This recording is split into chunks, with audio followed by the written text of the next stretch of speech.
అమ్మ, నువ్వు పుట్టకముందే ప్రేమించింది, నీ రూపం తెలియకముందే నిన్ను ఇష్టపడింది.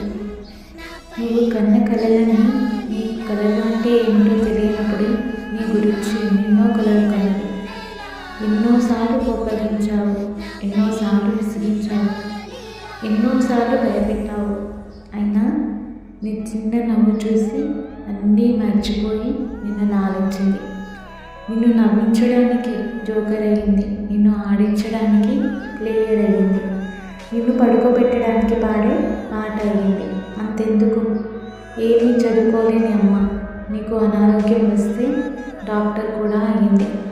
ఇన్ని చేసిన అమ్మని ఎలా చూసుకుంటున్నావో నీకే తెలియాలి. నువ్వు పుట్టకముందు ఓపికంటే కూడా తెలియని మీ అమ్మ అయ్యాక ఓపికకి మారుపేరుగా తయారైంది.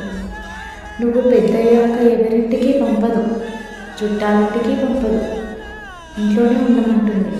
ఎందుకంటే తనకి బాగా తెలుసు నిన్ను అమ్మ కంటే బాగా ఎవరు చూసుకోలేరని, నిన్ను తనకంటే మంచిగా ఎవరు అర్థం చేసుకోరని.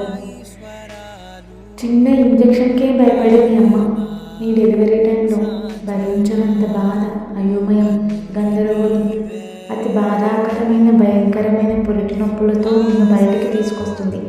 అలాంటి అమ్మను ఎలా చూసుకుంటున్నావో ఆలోచించు. అమ్మ అంటే వర్ణించలేని ఒక శక్తి. ఆ శక్తి మనతో ఉన్నంత వరకు ఎలాంటి దుష్ట శక్తులు మన దరి చేరవు.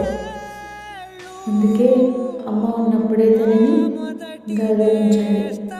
ఆమె రుణం తీర్చుకోలేనిది. ఉన్నప్పుడే అమ్మని మంచిగా చూసుకోండి. Thank you for watching.